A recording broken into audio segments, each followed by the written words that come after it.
Christophe sur France Maghreb 2.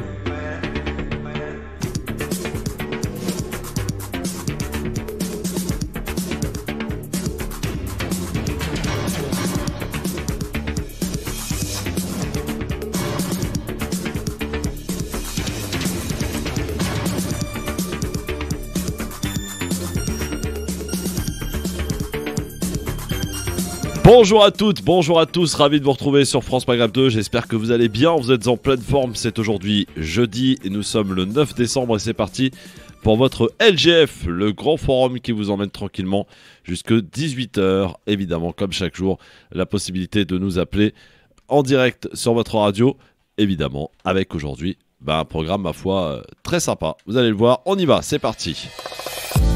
On va revenir dans un instant sur la primaire ou la proposition de la primaire populaire proposée hier soir à la surprise générale par Anne Hidalgo. C'était donc dans le JT de TF1 et on en reparlera évidemment pour savoir et on se posera la question, est-ce réalisable cette proposition de la primaire populaire ? Nous recevons un invité tout à l'heure, il est joueur international de cécifoot. Qu'est-ce que le cécifoot ? C'est du football pour aveugles et c'est Yvan Wanjdi qui sera avec nous tout à l'heure et donc il est aussi ambassadeur des Jeux Olympiques et Paralympiques de Paris 2024. Alors on va le découvrir donc tout à l'heure et puis à notre initiative depuis hier, vous le savez, France Maghreb 2 et le LGF s'engagent pour cette élection présidentielle qui se déroulera les 10 et 24 avril prochains en 2022. Et on va proposer, comme on va le faire chaque jour d'ailleurs, à nos auditeurs de nous faire toutes leurs propositions concernant cette élection. Et ainsi, nos chroniqueurs pourront choisir la proposition la plus adéquate, qui paraît en tout cas la plus sensée, que nous proposerons, et je m'y engage, à toutes celles et ceux que je rencontrerai durant cette campagne, tous les candidats. Et si nous faisions, nous aussi, notre programme. Voilà l'intitulé du truc. Et donc ça s'appelle tout à l'heure LGF présidentielle 2022 sur France Maghreb 2. Le Grand Forum, Christophe Fro sur France Maghreb 2. Le Grand Forum. Avec aujourd'hui, et ça fait plaisir de le revoir pour la seconde fois, notre ami Rachid Mokrane est avec nous. Bonjour mon Rachid. Bonjour mon cher Christophe. Alors tu devais être bien accompagné, sauf que il y a eu des petits plantages dernière minute, voilà. Notre ami Nabil Sama et Razik Metiche n'ont pas pu être à tes côtés aujourd'hui. Ouais. Donc c'est ton bisoutage en fait, en quelque sorte. Voilà. Hein, Rachid, tu vas te retrouver tout seul, mais bon, bien accompagné avec nos auditeurs qui pourront évidemment nous appeler au 01 40 33 9000. Et tu auras la lourde tâche tout à l'heure. J'espère que tu as bien saisi le truc, à savoir de choisir la proposition que tu retiendras parmi toutes celles et ceux qui vont nous en proposer.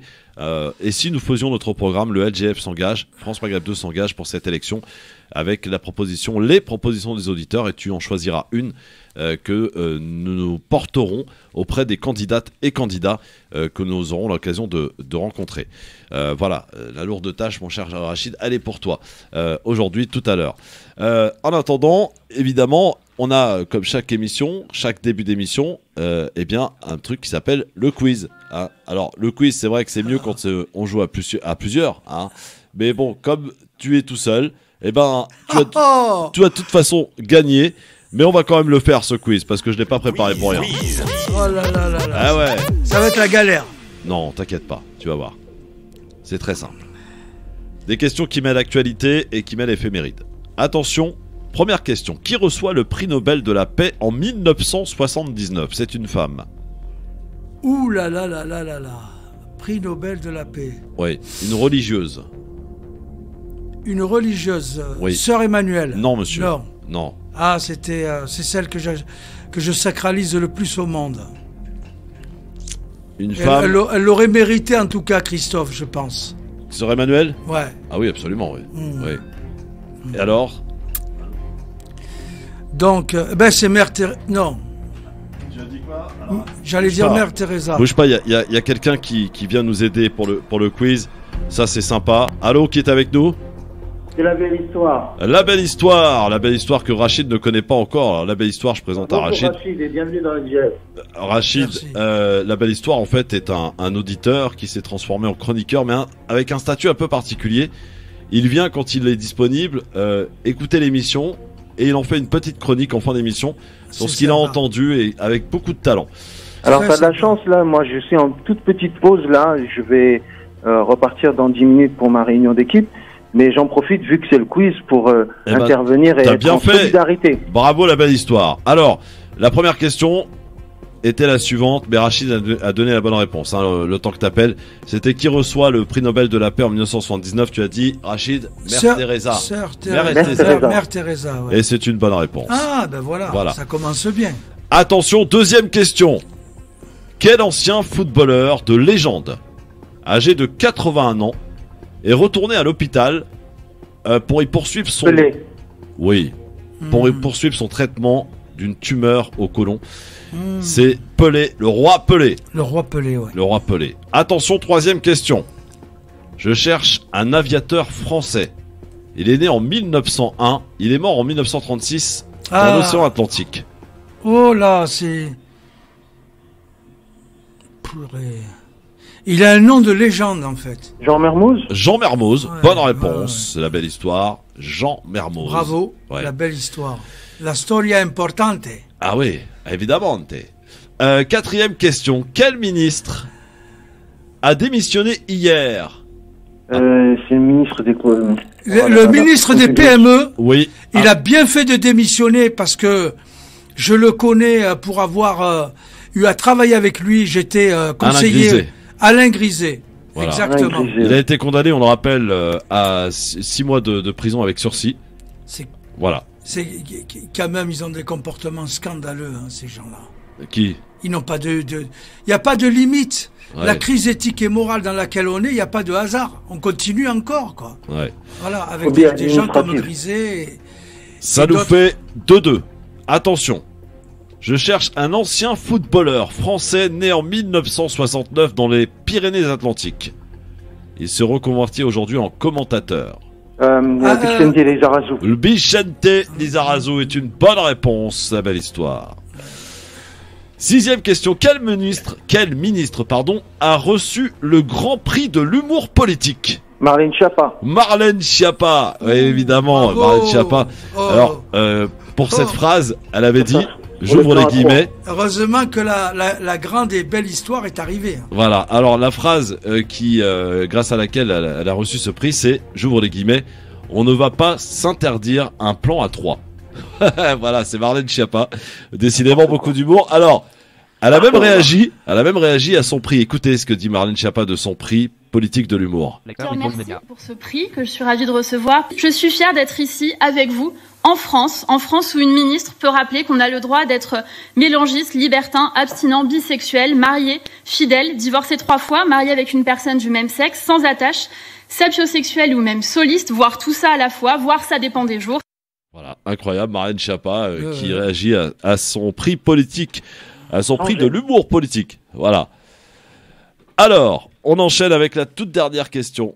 Attention, entre la belle histoire et Rachid Mokrane. Il tire plus vite que son ombre, la belle histoire. hein. Ah bah oui, il est très fort. Dis encore, t'as pas tout vu.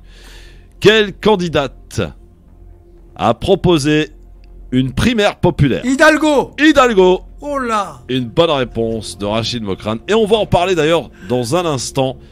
Voilà, ainsi se termine ce quiz avec Une égalité parfaite. une égalité parfaite. J'ai envie de vous dire bravo. Bravo. Voilà, et ça c'est bien. Bravo, la Moi belle j'aime bien histoire, quand tout le merci. monde est à égalité, c'est parfait. Merci beaucoup la Ben, belle écoutez, histoire. ben, je vous souhaite une très belle émission. Encore bienvenue Rachid. Et puis, Merci beaucoup. je vous salue tous les auditrices et auditeurs de France Maghreb 2. Je vous dis à bientôt. À bientôt la belle histoire, merci beaucoup Mam. Alors Rachid, juste avant qu'on commence et qu'on parle de Madame Hidalgo et de sa proposition, à laquelle d'ailleurs certains ont réagi, tels que Yannick Jadot et Montebourg. Rachid, est-ce que tu peux de nouveau te présenter auprès des auditeurs? Qui es-tu, toi, à la longue carrière politique, Rachid Mokrane? Non, voilà, moi d'abord, moi j'aime bien dire militant engagé depuis 40 ans, qui a fait cette fameuse marche pour l'égalité, la justice et contre le racisme. J'ai été fondateur d'un mouvement qui s'appelle France Plus, un mouvement des droits et devoirs civiques. Et puis, la majorité des militants qui étaient là, c'était des gens qui avaient une éthique, une morale. Mais bon, la nature humaine, elle est ce qu'elle est avec tous ses travers aussi. Et donc, aujourd'hui, j'ai eu un passage comme conseiller auprès du ministre des PME. Et donc, j'ai été en désaccord avec beaucoup de choses. Et j'ai été fondateur de l'Alliance écologiste indépendante, un mouvement qui a fait quand même près de 5% au niveau national, ce qui est énorme. Et aujourd'hui, je suis porte-parole de l'écologie au centre, un mouvement qui rassemble à la fois des écologistes indépendants, des forces citoyennes, un certain nombre de leaders des Gilets jaunes et des régionalistes. Nous avons décidé d'additionner nos forces pour nous donner un pouvoir d'agir, un pouvoir d'influence, pour influencer les décisions politiques, les décisions publiques qui engagent notre avenir et ceux de nos enfants. Et donc je suis co-porte-parole national de l'écologie au centre, un mouvement qui va vraisemblablement avoir son candidat au présidentiel. Ah oui. Et nous allons présenter 577 candidats aux législatives pour préparer les 10 ans qui viennent. Tu as eu à travailler avec Pape Diouf? Je l'ai rencontré, mais j'ai pas eu à travailler avec lui. Non, parce que je te dis ça parce que j'ai un souvenir de Pape Diouf candidat à une élection. J'avais l'impression que c'était avec toi, non? Non, d'accord, je confonds, nous avons présenté une liste Alliance écologiste indépendante à l'époque, quand lui présentait toutes ces listes. D'accord. Alors. Bon, ok. Voilà, Rachid Mokrane est avec nous. Dans un instant, on va, je le rappelle, parler un peu de la proposition. Vous allez pouvoir nous dire ce que vous en pensez de cette proposition d'Anne Hidalgo, à savoir de proposer une primaire populaire, la primaire de la gauche. On rappelle qu'on est au mois de décembre, que Mme Hidalgo ne décolle pas dans les sondages. Entre 3 et 5%, elle est créditée selon les sondages. Donc elle a eu cette idée brillante, je ne sais pas d'ailleurs si elle est brillante, de proposer une primaire populaire. C'est une manière de sortir par la grande porte, on va dire, ou la petite, c'est selon. En tout cas, Anne Hidalgo, qui était en partance pour un meeting, a fait demi-tour hier en train pour s'offrir le JT de 20h et pour faire cette annonce. Alors, on dit que même dans l'appareil du Parti Socialiste, on n'était même pas au courant de ce qu'elle allait faire. Elle a pris tout le monde par surprise. Et eh bien, on lui a répondu dès ce matin d'ailleurs par le biais de Jadot sur Europe 1, mais aussi par Montebourg hier soir sur France TV. Alors, on y reviendra dans un instant, on verra ce qu'en pense Rachid et surtout nos auditeurs. Et je vous rappelle, mesdames, messieurs, que nous faisons notre programme. C'est vous, auditrices, auditeurs, parce qu'il n'y a plus de raison de rester spectateur de cette échéance électorale importante qu'est la présidentielle. Et ainsi, nous vous invitons pendant 20 minutes tout à l'heure en fin d'émission à nous faire vos propositions pour cette présidentielle. Et il n'y a pas de thème tabou, l'immigration, la sécurité, la laïcité, le pouvoir d'achat, le logement, le travail, même les affaires étrangères, parce que le président évidemment est influent au niveau de l'étranger, et la France, par le biais de son président, prend des décisions. Alors voilà, vous pourrez faire toutes vos propositions, et Rachid, puisque là il est tout seul aujourd'hui, donc il aura cette lourde tâche de choisir la proposition du jour. Hier, pour la première, on a fait un grand lancement, Rachid, et hier, la proposition qui a été retenue par nos chroniqueurs, proposée par un auditeur, et que nous allons porter auprès des candidats à cette élection présidentielle, c'est le droit de vote pour les résidents étrangers pour toutes les élections, Rachid. Ça te plaît, ça? Oh là, alors là, je vais te dire une chose. Je peux m'exprimer en toute tranquillité. Toute liberté. Moi, je suis par le cœur et par l'âme, je suis pour. Ouais. Mais je trouve que c'est très, très pervers. C'est très pervers parce qu'en fait, moi, je ne suis pas du tout d'accord avec ça. Et je vais vous dire pourquoi. Parce qu'il faut faire de la pédagogie. Il y a, pour pouvoir faire voter ce droit de vote, ce droit de vote est encadré par 3 articles de la Constitution. L'article 3 de la Constitution qui dit seuls les nationaux ont le droit de vote, il a été modifié en 91 pour permettre aux Européens de pouvoir voter. Et donc aujourd'hui, les gens de la communauté européenne peuvent voter. Donc seuls les nationaux ont le droit de vote. Pour pouvoir bouger cet article 3, pour pouvoir le modifier, il faut en passer par l'article 11, c'est-à-dire le référendum, faire appel au peuple. Et si il y a une autre méthode que le référendum, c'est l'article 89, c'est-à-dire les 2/3 de la Chambre réunis au Sénat, c'est-à-dire députés et parlementaires. La stratégie machiavélique, je ne dis pas autre chose parce que je serais tenté de dire crapuleuse du Parti socialiste depuis 40 ans, ça a été de nous vendre ça et ils l'ont jamais fait voter quand ils pouvaient le faire. Aujourd'hui, cette proposition, elle peut pas passer sur le plan constitutionnel. Pourquoi? Parce que jamais on réunira les 2/3 de la Chambre et jamais, et au référendum, c'est un grand risque. Donc, mon cher Christophe, oui. Moi je suis pas du tout, moi je suis pour le grand apaisement, parce que face à nous, il y a des fachos, des extrémistes qui en jouent, et dernièrement, j'ai trouvé crapuleux de la part de Julien Bayou, le secrétaire national d'Europe Écologie Les Verts, Ouais. hein, j'ai trouvé ça crapuleux de sa part de proposer, de faire cette proposition alors qu'il sait pertinemment que jamais elle passera, mais c'est simplement pour faire monter le Front National. Inacceptable, insoutenable.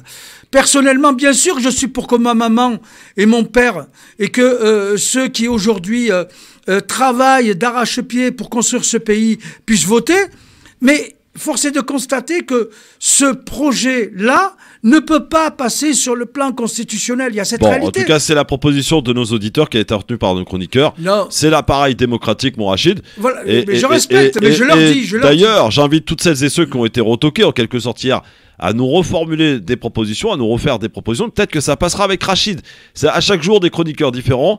Et ainsi, on va avoir un programme qui sera proposé par nos auditeurs. Moi, Christophe, ouais. Si je peux me permettre, moi, je peux pas, moi, aujourd'hui, faire le jeu de ceux qui, aujourd'hui, veulent faire monter Zemmour, veulent faire monter le Front National et créer les conditions de la division et du chaos dans notre pays. Bon. D'abord que ceux qui, aujourd'hui, ont le droit de vote, 80% d'entre eux dans les quartiers populaires, ne vont même pas voter. Bah voilà, c'est un Donc problème. les meilleurs avocats, ce sont leurs enfants. Et leurs enfants ont le droit de vote. Il faut y aller, ils y vont même pas. C'est ça, c'est ce sur quoi nous devons travailler. Alors, dans un instant, on s'attaque à la primaire. La proposition de Madame Hidalgo, qui ne décolle pas dans les sondages, elle propose, elle, une primaire populaire. Qu'en pense Rachid Mokrane? Et vous, amis auditrices, auditeurs, au 01 40 33 9000, à tout de suite.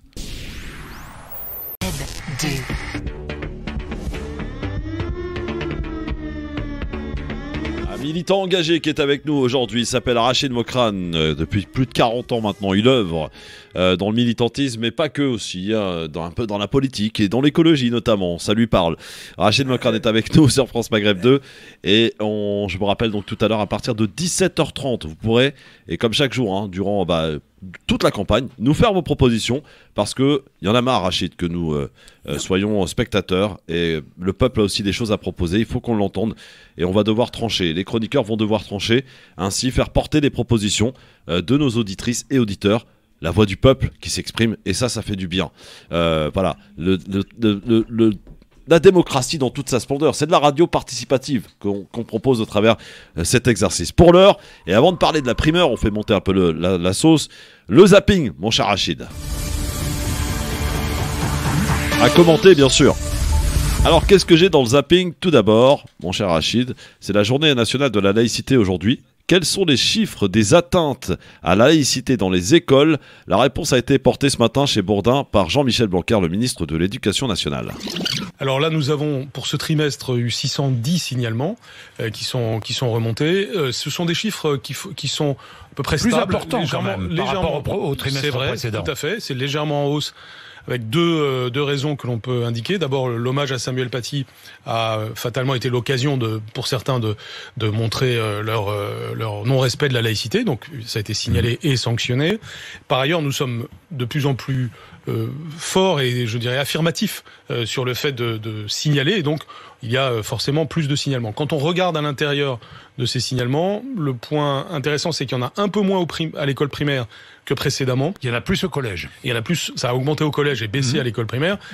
C'est intéressant à regarder parce que précédemment, dans les trimestres précédents, nous avions constaté une montée à l'école primaire. Chose qui m'inquiétait beaucoup parce que concrètement, ça signifiait soit de l'agressivité de parents d'élèves vis-à-vis du corps enseignant, soit des élèves finalement endoctrinés à la maison et qui, en classe, faisaient l'apologie du fondamentalisme ou qui refusaient telle ou telle activité. Eh bien, ces sujets-là, nous les prenons à bras-le-corps. Ce qui est très important, Jean-Jacques Bourdin, c'est de dire que depuis le début, depuis que j'ai pris mes fonctions, nous n'avons rien lâché sur la laïcité. Nous avons défini les normes avec la création d'un conseil des sages de la laïcité. Nous avons créé des équipes. Nous avons maintenant une formation systématique de tous les professeurs qui maintenant part sur tout le pays pour concerner tous les professeurs de France. Et nous avons une culture du signalement maintenant qui est installée et qui est faite pour lutter contre ce phénomène. Il n'y a pas de fatalité. Et d'ailleurs, j'observe que dans certains endroits, nous réussissons à gagner du terrain. Est-ce que la situation est bonne pour autant? Non. Et c'est pour ça qu'il faut ne rien lâcher, tout simplement. Ne rien lâcher, oui, mais j'ai quelques questions. Lors de la commémoration, après l'assassinat de Samuel Paty, 1 an après l'assassinat de Samuel Paty, combien d'incidents? Alors, sur le moment, on en a vu 98. Et aujourd'hui, quand on prend du recul sur tout cela, c'est-à-dire des incidents qui ont pu avoir postérieurement et les signalements qui se sont faits avec du retard, on est autour de 200. Donc, 200 signalements liés à l'hommage lui-même. Et encore une fois, essentiellement au collège. Essentiellement au collège, c'est vrai. Oui. Évidemment, ils sont pas tous de la même gravité. Donc, ça, c'est quand on agglomère tout. Il y en a une dizaine qui étaient particulièrement graves, mais tous ont fait l'objet de suivi, parfois même avec les familles, parfois de signalements d'ailleurs aux cellules de lutte contre la radicalisation que nous avons créées à l'échelle des départements. Et ceci donc nous permet de montrer que la République est ferme sur ces sujets. Il n'y a pas de laxisme sur ces questions. Le phénomène existe, bien sûr, chacun le sait, et je suis le premier à le dire et à l'avoir dit depuis longtemps. Mais nous ne faisons pas que le constater.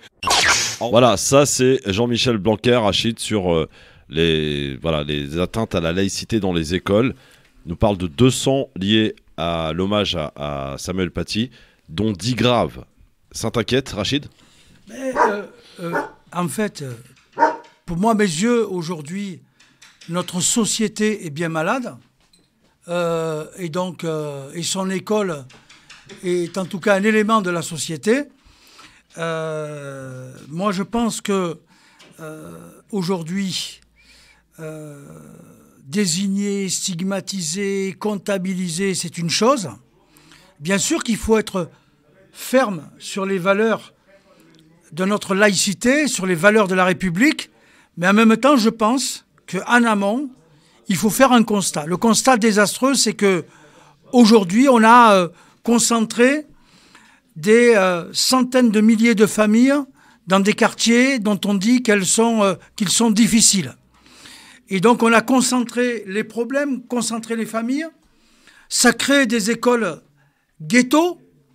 On a un système éducatif qui reproduit les inégalités de la naissance. Ça veut dire quoi? Ça veut dire que ce système éducatif, au lieu de s'adapter à la réalité des gamins, malheureusement, il broie des centaines de milliers de jeunes parce qu'il ne leur permet pas de se réaliser, de s'épanouir, de réussir. Donc, quand on dit collège, on parle d'adolescents. Ouais. Donc, tous les jours, quand on voit à la télévision un individu qui aujourd'hui désigne, stigmatise et diabolise des pans entiers de la population sur le seul fait qu'ils sont musulmans, eh bien, il ne faut pas s'étonner, malheureusement. Et on doit soigner. On ne doit pas faire de la comptabilité. On doit bâtir des solutions concrètes pour que ces gamins, eh bien, ils aient un amour de cette nation. Parce que c'est vrai, la France, la République, c'est un grand pays. Et moi, j'ai eu la chance de vivre et d'être dans cet état d'esprit. Mais aujourd'hui, ces écoles, ces quartiers ghettos, ces écoles aujourd'hui, et cette maladie qui se propage, qui fait qu'aujourd'hui, eh bien, on désigne, eh bien, le résultat, malheureusement, il est là. Bon. Donc, moi, ce que je pense, c'est qu'il faut soigner, il faut trouver des solutions concrètes pour éviter que ça se propage. Mais ce genre d'émission où j'entends M. Blanquer conforter ce que dit M. Zemmour, alors qu'en fait, M. Blanquer est chargé de trouver des solutions, eh bien, ça ne me rassure pas. Bon, voilà. Alors, autre chose dans le zapping, c'est Jean-François Delfraissy qui, tu le sais, le président du conseil scientifique, alors qu'on est en pleine 3e dose du vaccin. Voici qu'il émet l'hypothèse de la 4e dose. Pour l'instant, c'est un rappel. Mais peut-être qu'il en faudra un 4e. Ça, je ne sais pas. Il ne le sait pas, et d'ores et déjà, la 4e dose, vous le savez, est déjà en action du côté d'Israël, par exemple. Là, il y a des gens qui commencent à être un petit peu énervés par rapport à ces doses, 3e dose, 4e dose, 5e dose. Est-ce qu'on va en finir une bonne fois pour toutes? Est-ce que la politique a été bien gérée à ce niveau-là? Mon Rachid, quel est ton avis rapide là-dessus? Écoute, on n'est pas face à une épidémie, on est face à une pandémie mondiale. Et donc, chaque État, on le voit, hein, il y a des États aujourd'hui qui sont dans la panique, il y a aujourd'hui des dictatures qui décident et qui imposent la vaccination. Moi, je suis pour la liberté vaccinale et en même temps, je me dis qu'on a le devoir de protéger les autres. Donc, aujourd'hui, on nous parle de 4e dose. Il va y avoir une 5e, à mon avis, une 6e. Moi, j'entends qu'il y a des drames terribles liés à cette vaccination. Et en même temps, j'ai le sentiment que ça rassure des millions de citoyens. Que faut-il faire? Malheureusement, on ne peut pas agir sur les états d'esprit et les comportements des citoyens. Il y a des comportements irresponsables, des attitudes irresponsables. Je le vois, moi, qui prends le métro, le RER, je vois des gens qui sont sans masque, etc. Que faut-il faire? Eh bien, malheureusement, la loi, elle est là pour nous rappeler que c'est comme ça, et pas autrement. J'ai du mal, je t'avoue, Christophe, moi j'ai du mal à avoir un positionnement par rapport à ça. Bon, alors, voilà. sinon dans le zapping, j'ai autre chose, j'ai du Christian Estrosi qui essaie de commenter les bons résultats des sondages de Valérie Pécresse. Écoutez. Comme le disait Valérie Pécresse elle-même, il y a quelques jours de cela, que les sondages, ça va, ça vient, c'est comme la queue du chien. C'était ses propres mots. C'est comme la queue du chien pour Christian Estrosi, les bons résultats des sondages de Valérie Pécresse. Voilà, pas d'autres commentaires. Hein. J'ai une dernière chose à vous faire écouter. C'est Emmanuel Macron qui, vous le savez, a été à Moulins puis à Vichy hier. Et il en a profité pour répondre à Éric Zemmour. Écoutez. L'histoire, nous gagnons à la respecter, à l'apprendre, à permettre à nos historiennes et nos historiens, sur la base de traces, de documents, de construire une vérité historiographique. Et gardons-nous de la manipuler, de l'agiter, de la revoir. Voilà, ça c'est les mots adressés à Éric Zemmour, Emmanuel Macron qui répond donc à Éric Zemmour et ses multiples provocations, Rachid. On a aujourd'hui, on laisse aujourd'hui un voyou, un délinquant semer... carrément, un voyou, un délinquant. Semer, bien sûr. Je veux dire qu'aujourd'hui, il faudrait une loi pour condamner ceux qui, aujourd'hui, incitent à la guerre civile. Ça pourrait être l'une des propositions, d'ailleurs, que les auditeurs pourraient proposer, c'est-à-dire ne pas pouvoir se présenter à une élection si on avait été condamné pour... voilà. Non, mais aujourd'hui, j'ai interrogé des gamins. Ouais. Des gamins, aujourd'hui, qui écoutent le discours de Zemmour. Mais imaginez un petit peu ce que ça peut produire dans la tête d'un homme de 13, 14, 15 ans à qui on dit « tu es un avorton de la République ». Attends, il faut faire aimer la France ou pas? Moi, j'ai un amour pour ce grand pays, j'ai une passion pour la France, pour son histoire. Ouais. C'est vrai que la République est inachevée, qu'il faut l'accomplir. Ouais. Et c'est pour ça que je suis quelqu'un d'engagé. J'ai jamais été menacé en 40 ans dans mes engagements. Et Dieu sait que j'ai pris des positions... parfois, voilà, je prends des positions contre des présidents de la République. J'ai fustigé en direct un Charles Pasqua. Je pense que nous avons la chance de vivre dans un pays qui a encore cet espace démocratique.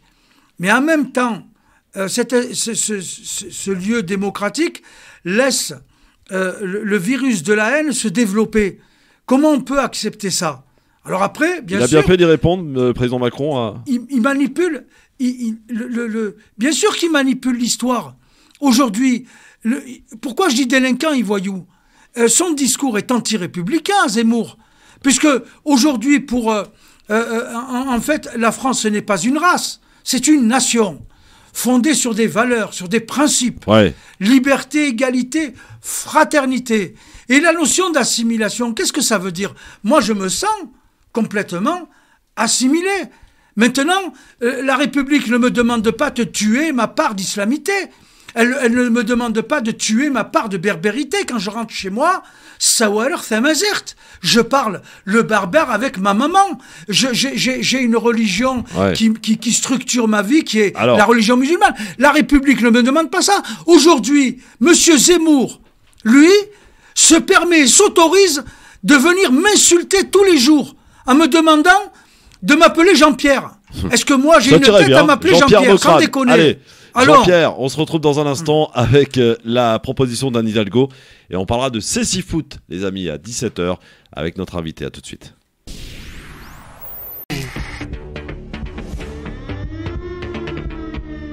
Le LGF, l'émission de référence tous les jours de 16h à 18h sur France Maghreb 2 avec notre ami Rachid Mokrane, notre militant engagé qui est avec nous aujourd'hui pour commenter l'actualité sur France Maghreb 2, le grand forum. Je vous rappelle donc tout à l'heure, France Maghreb 2, le LGF qui s'engage pour cette présidentielle 2022.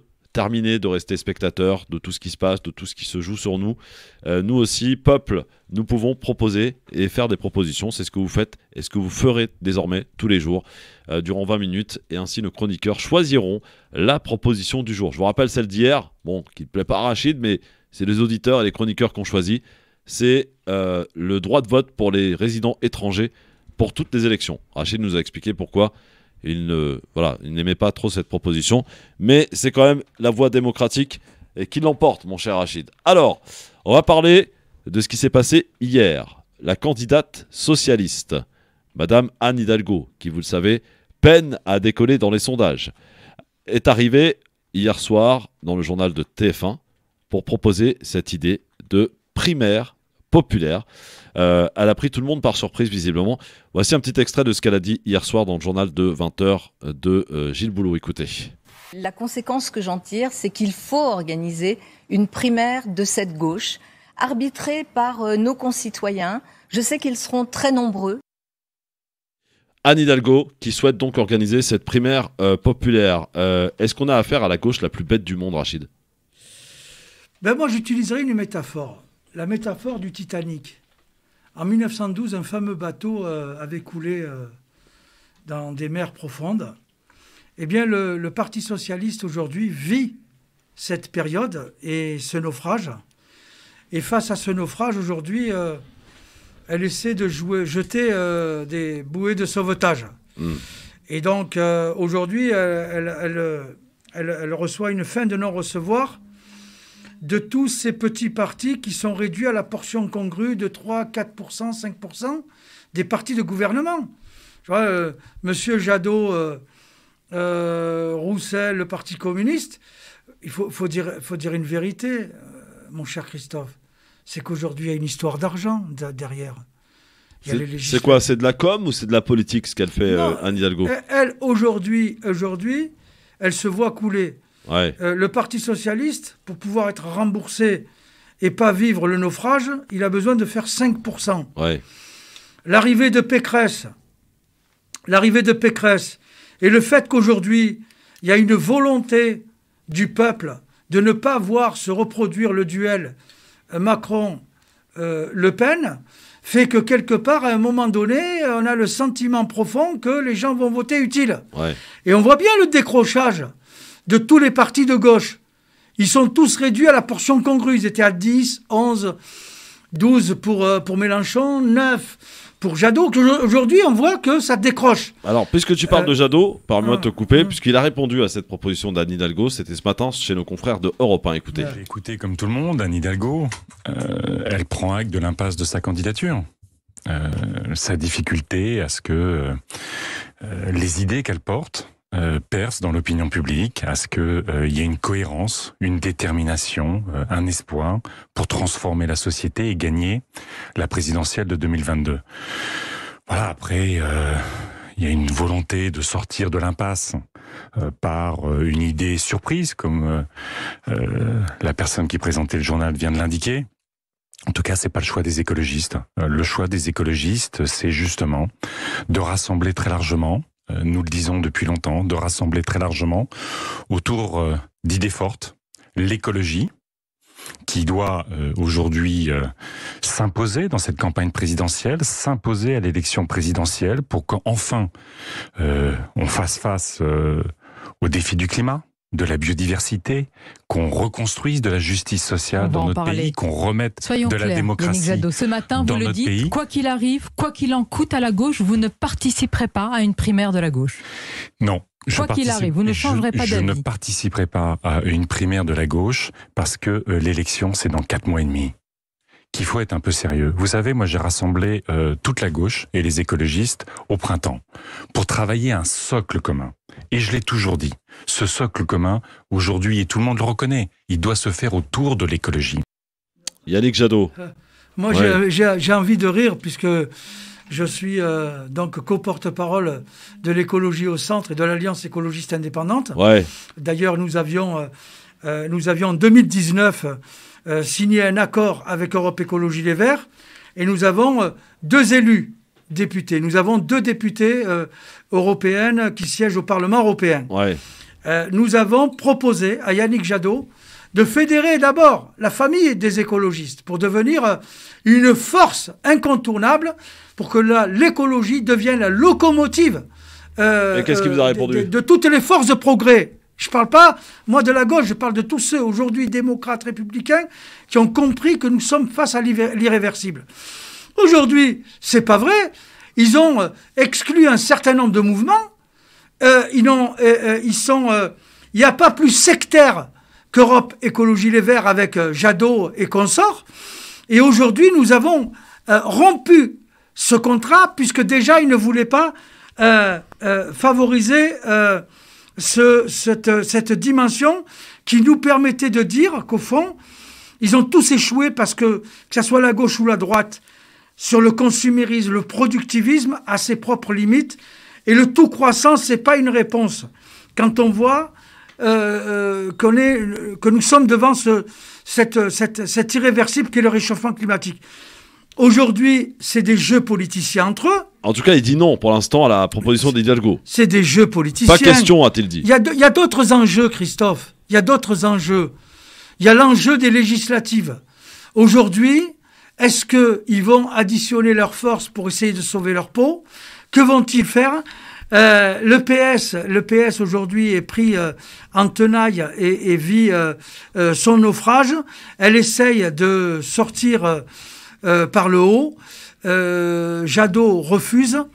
Ça se comprend. Il y a une réalité financière au bout et il y a des enjeux qui nous dépassent un petit peu. Je pense pas qu'ils feront d'accord. Bon, alors dans un instant, on continue d'en parler. Et justement, nous écouterons aussi Arnaud Montebourg qui, lui, est pas contre, mais a pas envie de se retrouver en tête à tête dans cette primaire avec Anne Hidalgo. Bon, on le sent quand même légèrement du père, l'ami Montebourg. Ça croule là, il est en train de couler le pauvre. En tout cas, on en parle et vos avis nous intéressent. Est-ce réalisable cette primaire à 4 mois de cette échéance électorale? Proposition d'Hidalgo, voilà, 01 40 33 9000 et on parlera, les amis, dans un instant de cécifoot. Vous allez ainsi découvrir le cécifoot. D'ailleurs, c'est vraiment un sport de ouf. C'est du foot, mais pour des personnes bien spécifiques. Vous allez voir, restez avec nous sur France Maghreb 2. On en parle avec vous en direct, comme chaque jour. Le LGF, le grand forum, les amis, on est là tous les jours, on décortique l'actualité, on n'a pas de langue de bois dans cette émission, vous le savez, voilà, c'est l'une des rares et seules émissions, j'allais dire indépendantes aujourd'hui, qui parlent sans filtrage, en respectant les règles d'usage bien entendu, mais pour le reste, voilà, on écoute tout le monde, le peuple s'exprime dans cette émission et il peut intervenir à n'importe quel moment au 01 40 33 9000 et il pourra le faire d'ailleurs tout à l'heure dans notre espace réservé, consacré au présidentiel, à la présidentielle, les 10 et 24 avril 2022. On va voter, c'est important, c'est même capital pour les 5 années à venir de notre pays.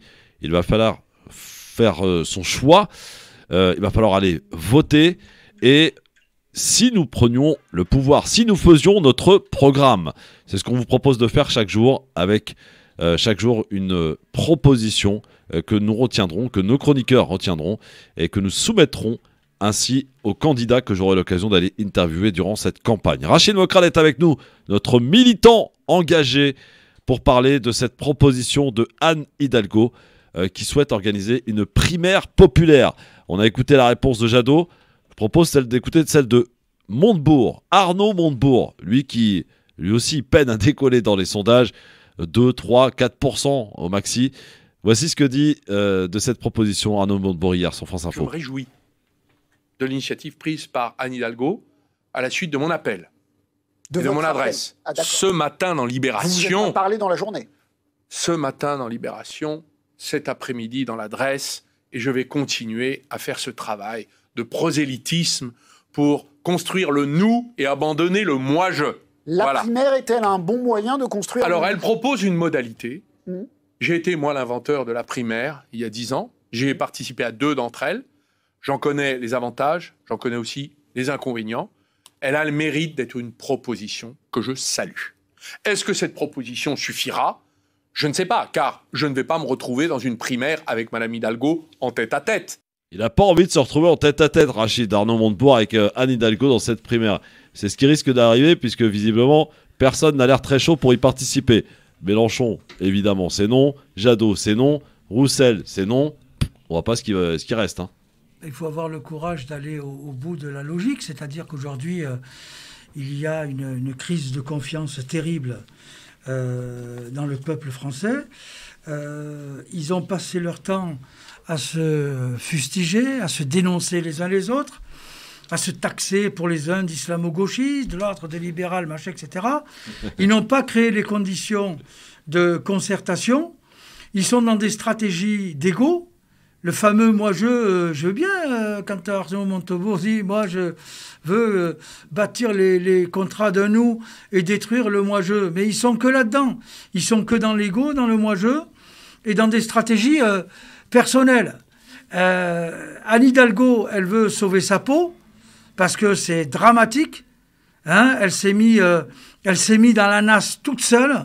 Et aujourd'hui, à l'heure qu'il est, elle est quand même donnée à 2,5%, 3%. Ouais. Le Parti socialiste, parti de gouvernement, qui a gouverné la France. Score à battre 6% à la dernière présidentielle, Benoît Hamon. Mais non, mais là c'est encore pire. Là, je dis, c'est être en dessous de 5, ça veut dire quoi ? Ça veut dire qu'il n'y aura pas le remboursement. Et vous le savez mieux que moi, aujourd'hui, on saigne les contribuables. C'est eux qui payent ces campagnes électorales. On les saigne à blanc. C'est-à-dire que les bonhommes, les chefs d'entreprise, les artisans, tous ceux qui souffrent aujourd'hui, dans leur fiche de paye, dans les charges sociales, une partie de cet argent va directement financer les partis politiques. Et on voit l'image qu'ils nous ont donnée avec cette crise éthique et morale. Quand on voit aujourd'hui, le dernier en date, c'est M. Alain Griset, il y a eu Cahuzac, il y a Balkany, etc. Comment vous voulez que le peuple fasse confiance ? Et aujourd'hui, ils s'en donnent à cœur joie. C'est-à-dire que les médias aujourd'hui leur donnent la parole pour nous dire des âneries.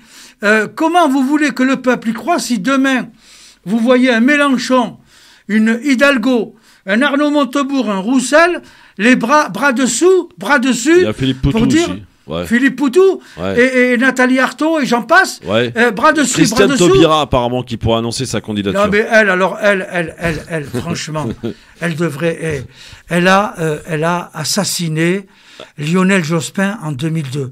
Personne n'a la mémoire courte. Lionel Jospin, moi je pense que je respecte tous les démocrates et les républicains autant à Lionel Jospin qu'un Dominique de Villepin. Mais je pense que Lionel Jospin, c'était quelqu'un de fondamentalement honnête et il a fait un parcours sans faute et il a eu une mandature extraordinaire. Qui l'a assassiné ? C'est Christiane Taubira. Elle veut faire oublier ça. Aujourd'hui, elle peut apporter son soutien. Mais qu'est-ce qu'elle a envie de faire ? Elle a envie d'être candidate à la présidentielle ? Moi, à sa place... je resterai tranquille. Alors, elle est sollicitée. Voilà. On sait qu'il y a des comités de soutien qui souhaitent et l'encouragent à se présenter. Oui, mais moi, j'ai un comité de soutien aujourd'hui qui m'appelle à me présenter à la présidentielle. Eh ben, vas-y. Je le dis. Tout le monde peut l'avoir. Elle, avec sa morale, avec son éthique, elle devrait être médiatrice, bien sûr, pour créer les conditions et trouver quelqu'un qui pourraient incarner quelque chose pour ces forces de progrès de gauche, etc. Ils en ont pas. Il y en a pas un qui tient la route. Ils sont à côté de la plaque. On leur fait plus confiance. C'est comme ça. On a vu, nous-mêmes, on a été victimes de ces gens-là. Dernièrement, parlons-en. SOS Racisme. SOS Racisme. Hein? Voilà une structure qui devrait se taire aujourd'hui. Pour ceux qui ont connu, moi qui ai fait la marche pour l'égalité, la justice. En 83. Bien sûr, contre le racisme. Nous avions un outil extraordinaire. Nous pouvions nous organiser. SOS Racisme a fait un hold-up et nous a fait croire que c'est par les manifs et les concerts qu'on allait régler les problèmes de la société. Or, aujourd'hui, nous avions des solutions. Elles n'ont pas été trouvées. Aujourd'hui, il faut combattre un Zemmour sur les idées, dans les débats. Démontrer qu'il dit que des conneries, que c'est un imposteur de la République. Non, SOS Racisme, il va pour faire de la communication médiatique et il veut se retrouver au milieu des fachos pour aller dire non au racisme. Je trouve ça lamentable, scandaleux. Mérez, on va terminer, mon Rachid, avec Mérez qui nous appelle au standard 01 40 33 9000 et qui souhaite nous donner son avis sur la primaire. Mérez. Oui, bonsoir à tous, bonsoir à tous les... Bonsoir Mérez. Alors, pour terminer, que penses-tu de cette proposition de la primaire populaire de Anne Hidalgo? Alors, moi, je suis pour. Donc, je voulais dire à votre invité qui parlait de Taubira. Donc, hier, j'étais avec Taubira. Nous l'avons rencontré avec un groupe d'associations et de personnes qui sont engagées politiquement dans des associations et non encartées. Nous avons parlé avec elle. Nous avons également posé la question si elle se présentait ou pas. Et qu'a-t-elle répondu? Pour l'instant, elle voulait une primaire. Après, mon avis à moi, c'est que si on va chercher des fautes à tous les politiciens, ils en ont tous ont fait des erreurs, que ce soit la gauche ou la droite. Au jour d'aujourd'hui, si on commence à partir ce débat-là, on n'aura personne au final. Et la gauche n'existera plus. Alors, qu'est-ce que tu réponds à ça, Rachid? Qu'est-ce que tu réponds à Mérez? Je dis qu'il y a aujourd'hui des centaines de militants engagés, des experts de très très haut niveau, des chercheurs, qui ne demandent qu'à occuper la place, et il faut faire le ménage. Je pense qu'il faut nettoyer les écuries d'Augias, et que aujourd'hui, ceux qui sont là, qui occupent le pavé depuis 40 ans, et qui ont conduit la société dans laquelle on est, ceux qui ont produit les problèmes, c'est pas ceux qui peuvent avoir la solution.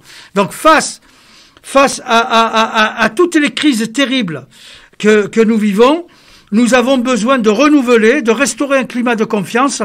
Et je m'excuse, c'est pas avec les mêmes et on recommence. Aujourd'hui, c'est les mêmes qui reviennent pour recommencer.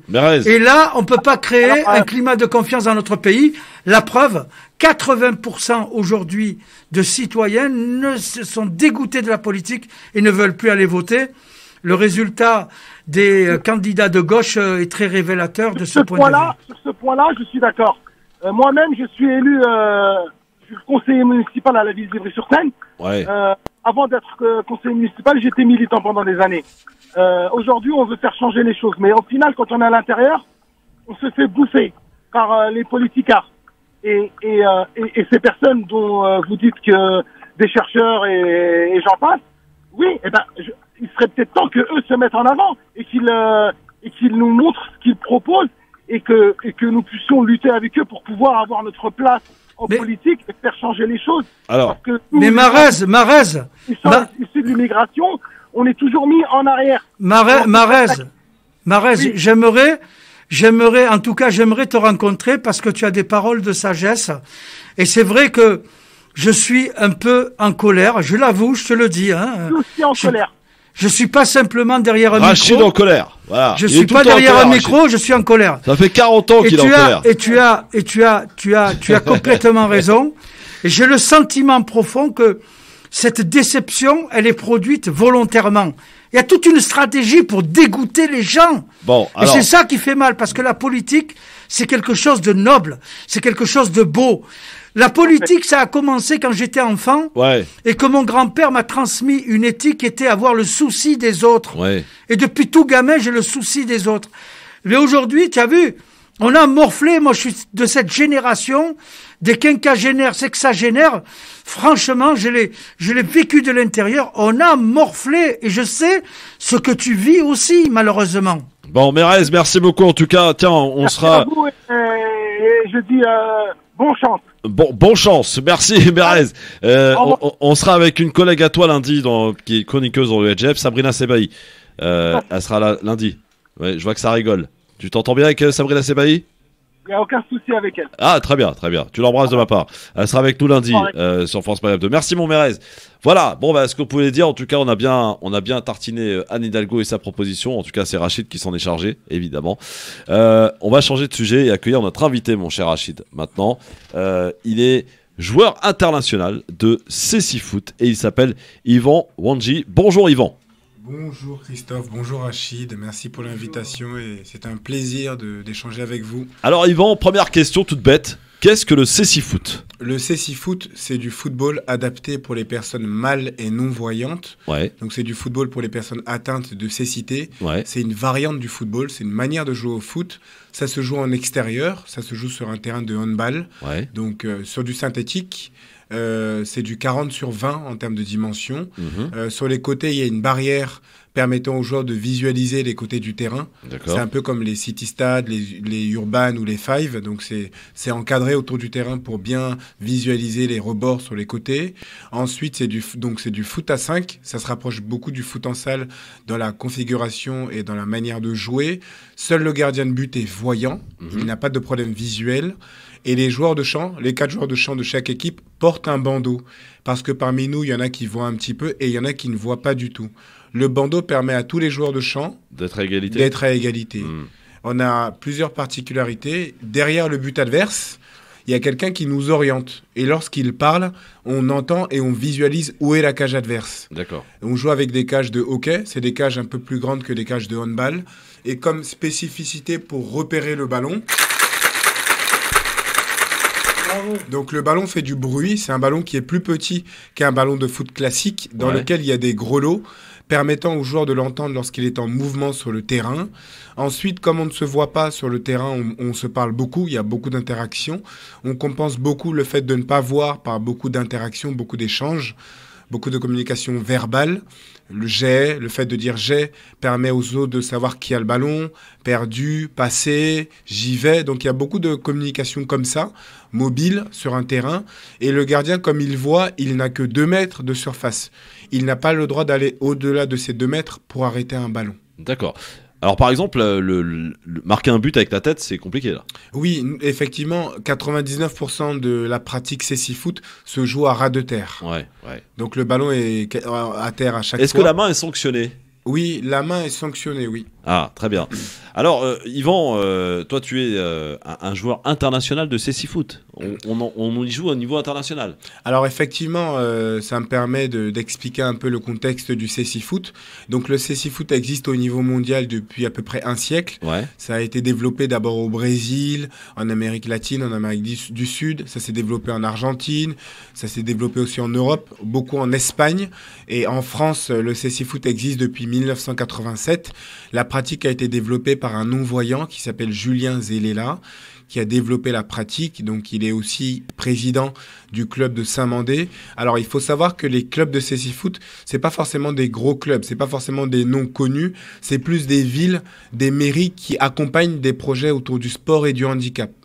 Donc Saint-Mandé est la première ville qui a accompagné la pratique du Cécifoot en France en 1987, donc par l'intermédiaire de Julien Zelela qui a impulsé ce projet en France. Donc il y a 11 équipes dans le championnat national. D'accord. Donc il y a un championnat avec 11 clubs. Il y a une Coupe de France de Cécifoot. Il y a une Coupe d'Europe avec les pays. Ah ouais. Il y a une équipe de France. Ouais. Tu fais partie de l'équipe de France ? Je fais partie de l'équipe de France depuis 2010. Ouais.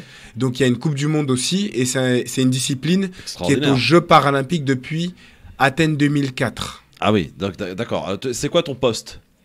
Donc au CC Foot, il y a, on va dire, globalement des postes comme dans le foot classique. Donc il y a un gardien, il y a un défenseur, un attaquant. Il y a un attaquant, il y en a souvent 2 au milieu. Ouais. Après ça dépend du style de joueur qu'il y a dans une équipe. Ouais. Si c'est plutôt un style défensif, il va y avoir 2 défenseurs, un milieu, un attaquant. Si c'est un style plutôt offensif, on va jouer en losange. Ça dépend vraiment aussi des choix du coach. Donc sachant qu'il y a 2 arbitres et les arbitres sont voyants.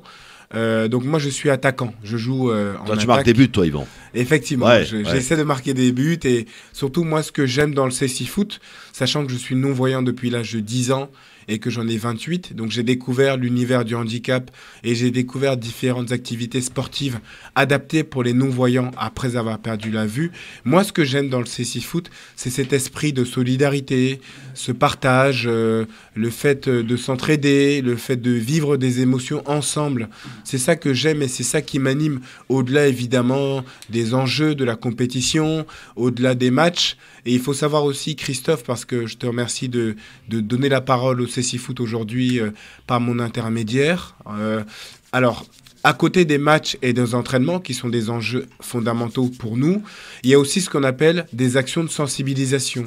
Donc, on intervient énormément dans les écoles, dans les entreprises, dans les associations, dans les clubs sportifs, à la fois pour faire évoluer et changer le regard sur le handicap, à la fois pour expliquer au grand public ce que c'est quand on ne voit pas, expliquer notre quotidien, expliquer que lorsqu'on ne voit pas, on lit en braille, par exemple, expliquer que dans le téléphone ou dans l'ordinateur, il y a une synthèse vocale qui lit ce qu'il y a à l'écran, expliquer qu'un non-voyant se déplace avec une canne ou avec un chien, donc, ou au bras de quelqu'un. Donc faire tout un travail pédagogique, parce que le CC Foot a aussi un rôle social et sociétal, et aussi dans un deuxième temps, on met les participants en situation de handicap et ils pratiquent le football étant privé de la vue avec un bandeau. Donc on met en place des ateliers, ils font des pénaltys les yeux bandés, ils font des passes les yeux bandés, ils apprennent à conduire un ballon en ne le voyant pas. Et c'est vraiment des travaux, c'est vraiment des missions qui permettent de créer de la cohésion et du lien entre eux et d'avoir un regard différent sur nous, parce qu'on veut être considéré non pas en tant que non-voyant, mais être considéré, comme toi et moi, Christophe, comme étant des personnes compétentes. Alors Yvan, tu es ambassadeur des Jeux olympiques et paralympiques de Paris 2024. Effectivement, j'ai eu la chance d'être nommé pour être ambassadeur des Jeux Olympiques et Paralympiques de Paris 2024. Donc je suis porte-drapeau. Ça consiste en quoi être ambassadeur? Donc je suis porte-drapeau pour la Seine-Saint-Denis. Ouais. Ça consiste à véhiculer les valeurs du sport. Ça consiste à inciter notamment les jeunes à faire du sport et à ne pas baisser les bras face à une difficulté, face à un obstacle. Et ça consiste aussi au fait de dire aux gens que faire le sport, c'est important, ne serait-ce que pour un bien-être, ne serait-ce que pour l'épanouissement. Et je suis aussi porte-drapeau des Jeux olympiques et paralympiques en tant qu'athlète et par rapport à tout mon engagement. Et aussi, j'en profite pour dire que je suis aussi ambassadeur de la Fédération des aveugles de France. Donc, tu es médaillé d'ailleurs paralympique? Pardon? Tu es médaillé paralympique? Alors effectivement, donc je joue au CC Foot depuis 2008 et en équipe de France depuis 2010. On a eu la chance de faire 2 Jeux paralympiques à Londres en 2012 où on a été médaillé d'argent. On a perdu en finale et on a été aux Jeux paralympiques là parce qu'on a eu la chance de se qualifier pour les Jeux à Tokyo. Malheureusement, ça a été compliqué parce qu'aux Jeux, il y a 2 poules de 4 et nous, dans notre groupe, on n'a pas eu le bonheur de sortir du groupe. Mais ça a été une belle participation et ça a permis aussi au grand public en France et à l'étranger de découvrir la pratique du football adaptée pour les mâles et pour les non-voyants. On te verra en 2024 à Paris? Effectivement, j'espère bien sûr faire partie de l'équipe, sachant que j'aurai 31 ans. Et au CC Foot, on a une carrière qui est plus longue parce que très souvent, on découvre la discipline un peu plus tard. On la démarre souvent après 15 ou 16 ans.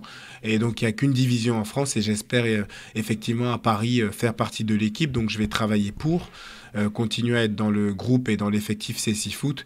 Et je remercie tous ceux qui m'accompagnent au quotidien, notamment donc la Fédération des aveugles de France, donc par l'intermédiaire de Julien Zelela et de Anna Pereira. Je remercie également Orange qui m'accompagne et qui accompagne mon club par l'intermédiaire de Philippe, qui est un homme extraordinaire qui nous soutient et qui croit beaucoup à ce qu'on fait et beaucoup en ce que je fais, au programme que je mets en place.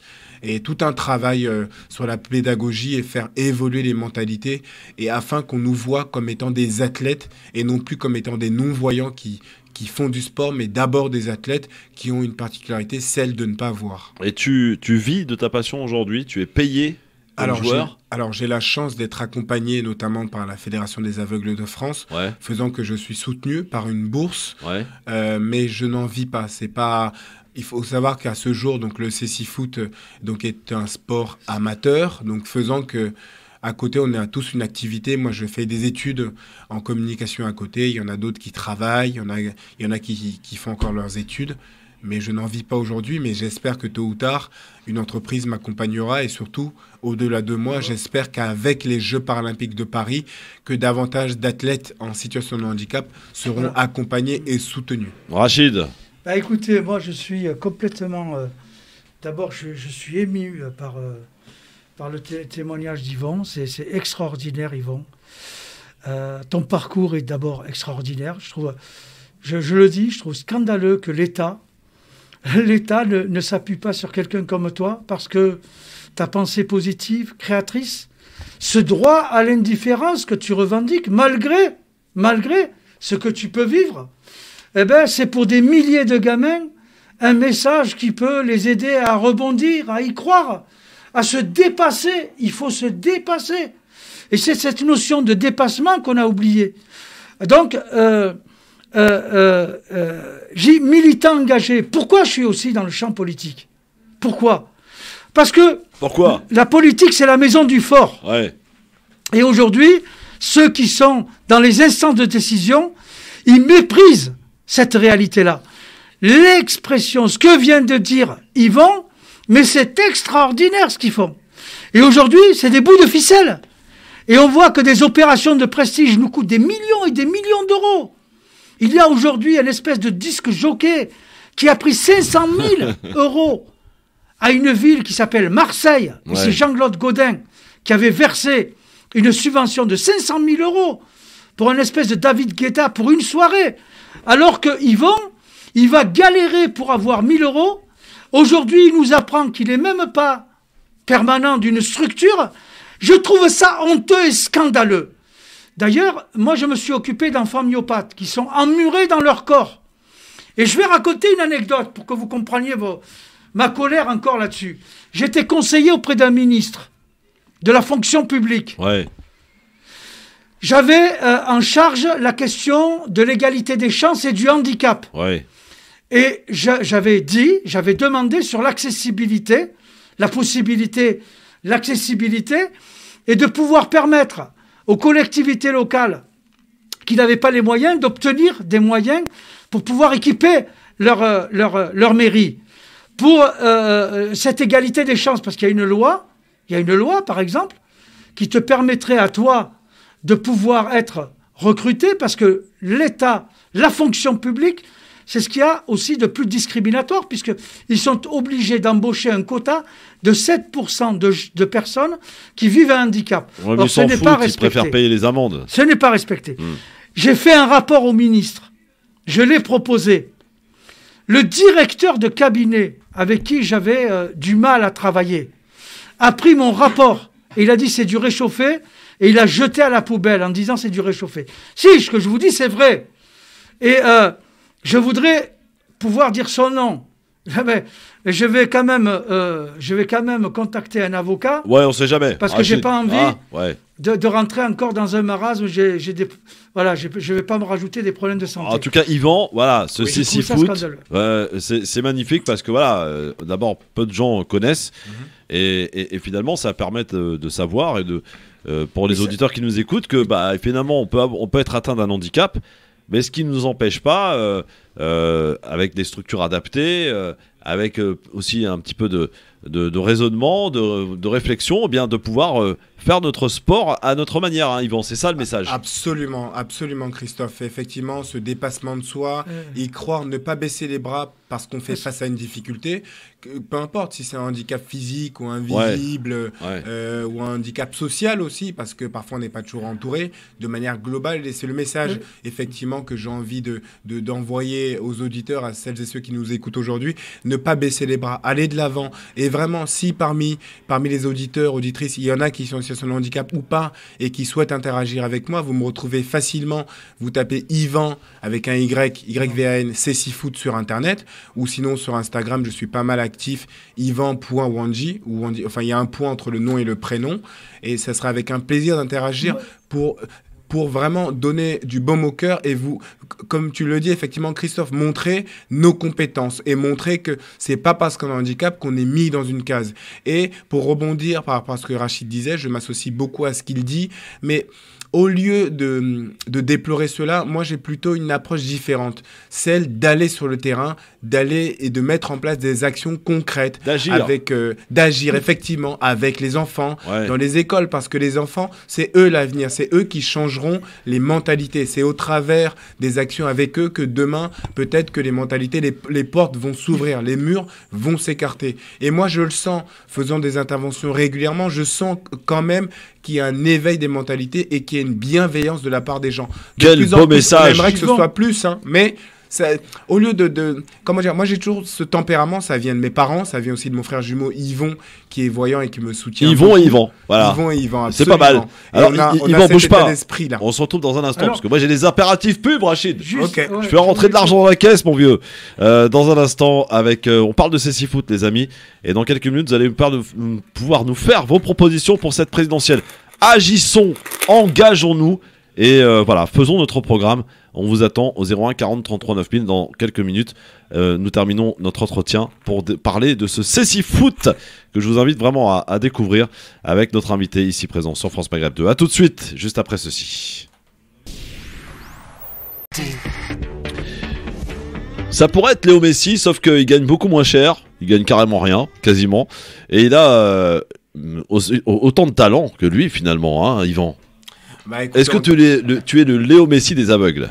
Écoutez, je ne sais pas si je suis le Léo Messi des non-voyants, mais en tout cas, c'est sûr que sur un terrain, effectivement, je me donne énormément, à la fois offensivement et défensivement, et surtout, j'aime beaucoup jouer avec mes coéquipiers. Mais allez-y sur Internet pour voir un petit peu mes actions, ça me ferait plaisir vraiment que le public de France Maghreb me soutienne, découvre. m'encourage. Alors, on m'a posé une question là en antenne. Il y a un auditeur qui m'appelle et me dit: est-ce que tu peux demander à Yvan s'il existe pour les aveugles une canne blanche, bon ça oui, mais connectée à un GPS pour pouvoir être guidé par l'appui d'un casque ou d'une oreillette, ce qui remplacerait le chien éventuellement. Alors, pas dans l'absolu, mais effectivement, ils sont en train de développer pas mal de cannes électroniques, mais s'il le faut, je pourrais vous orienter vers des structures qui travaillent dessus et qui s'intéressent sur le sujet, mais dans l'absolu, non. Non, dans l'absolu, non, c'est bien ce qui me semblait. Hein. Alors, on parle de Cecifoot, les amis. Notre invité, donc, Yvan, voilà, vous entendez le ballon, en fait, ça, c'est ce qui permet d'entendre le ballon sur le terrain. Voilà, je sais qu'à l'époque, des amis me disaient qu'ils jouaient au foot ils mettaient un plastique, un ballon dans un plastique. Absolument, pour entendre l'impact du plastique sur le sol, permettant de générer un bruit, permettant aux joueurs de l'entendre. Oui. Et ils pouvaient jouer au ballon comme ça, au foot. Yvan Wandji qui est avec nous sur France Maghreb 2, joueur international de Cecifoot et aussi ambassadeur des Jeux Olympiques et Paralympiques de Paris 2024. Ça, c'est un événement attendu, important, et auquel tu vas faire partie, et tu en fais d'ores et déjà partie parce que tu es ambassadeur. Comment ça se passe les préparatifs d'ailleurs de cette grande compétition? On sait que ça a été un peu la pagaille au départ. Est-ce que ça semble un peu s'arranger? Écoutez, ça avance. Nous, en tout cas, au niveau de l'équipe de France, on sort des Jeux Paralympiques, donc on est sur une phase un peu de repos. Et là, on va repartir là parce qu'on prépare les championnats d'Europe qui auront lieu en Suède l'été prochain. Et effectivement, à moyen terme, on prépare les Jeux Paralympiques à Paris. J'ai un souhait avec ces Jeux, que ce soit une fête du sport, une fête des valeurs qu'on véhicule tous au quotidien. Et j'espère que le grand public viendra nous encourager un maximum. On jouera au Champ de Mars, sachant que lors des Jeux Olympiques, le volley se jouera sur ce terrain. Et juste après, le Cecifoot occupera l'espace du volley au Champ de Mars. Et j'espère qu'avec ces Jeux Paralympiques, il y aura beaucoup d'adhésion de la part de partenaires, d'entreprises et autres qui souhaiteront accompagner des athlètes en situation de handicap. On peut regretter que sur France Télévisions, ils retransmettent évidemment les Jeux Olympiques, ça c'est très bien, mais les Jeux Paralympiques en matière d'audience, c'est beaucoup moins exposé, dommage, et en plus ça marche bien en plus. Alors c'est une bonne remarque, figurez-vous que depuis quelques éditions, notamment avec les Jeux paralympiques à Londres. Il y a eu un vrai boom et un vrai coup de projecteur sur les différentes disciplines des Jeux paralympiques. Et il faut savoir que là, donc en 2016, pour les Jeux de Rio, il y a eu 300 heures d'antenne pour les Jeux paralympiques. Pas mal. Et là, pour les Jeux paralympiques, ce qu'a fait France Télévisions est plutôt pas mal. C'est-à-dire qu'ils ont proposé aux téléspectateurs de pouvoir vivre toutes les disciplines sportives, toutes les épreuves sportives sur le digital. Donc sur l'espace France TV Sport, pendant les Jeux paralympiques, toutes les épreuves étaient diffusées en direct, ce qui a été une première. Maintenant, j'espère que lors des Jeux paralympiques à Paris, forcément, ce dispositif sera reconduit sur le digital, mais j'espère que toutes les épreuves seront relayées en télévision, parce que tout le monde n'est pas forcément sur les réseaux ou n'est pas forcément sur le numérique et sur le digital. Et j'espère qu'il y aura une vraie retransmission en télévision et une vraie couverture comme on le mérite, parce qu'on est d'abord des athlètes et on s'entraîne toutes les semaines et on fait des performances et il y a de la qualité et il y a de tout. Donc on mérite évidemment une exposition similaire, pareil que les athlètes valident lors des Jeux Olympiques. Il y a combien d'équipes dans le championnat de France En France, il y a 11 équipes. Ouais. Donc, ça se développe de plus en plus. Moi, quand j'ai intégré le championnat de France CC Foot en 2008, il y avait 6 équipes. Maintenant, il y en a 11. Donc, en une dizaine d'années, l'effectif des clubs a doublé parce qu'il y a de plus en plus de médiatisation. Donc, ce qui veut dire que de plus en plus de non-voyants et de très malvoyants en entendent parler et veulent en faire, parce que beaucoup de déficients visuels aiment le foot et beaucoup veulent le pratiquer et ne savent pas que ça existe. Donc c'est aussi pour ça que ce travail que vous faites aujourd'hui est fondamental, ce travail de communication, ce travail pour propager l'information et pourquoi pas inciter et permettre à des non-voyants de se trouver une vocation dans la pratique du sport et pourquoi pas dans le CC-Foot ou dans d'autres activités sportives. Mais le message essentiel est de leur dire, vous êtes en capacité de faire. Déjà, vous ne voyez pas, c'est pas de votre faute, c'est la vie. Aimez-vous et acceptez-vous comme vous êtes et faites du sport. Faites du sport, cultivez-vous, apprenez à lire en braille si vous en avez la possibilité. La vie, elle est courte. Ne restons pas à nous plaindre parce qu'on a un handicap, mais avançons. Avançons avec nos forces. Arrêtons de regarder nos faiblesses. Allons-y.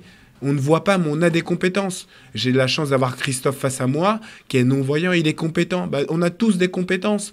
On est en capacité de parler, de communiquer, d'écrire pour certains, de travailler. Donnons-nous les moyens d'eux.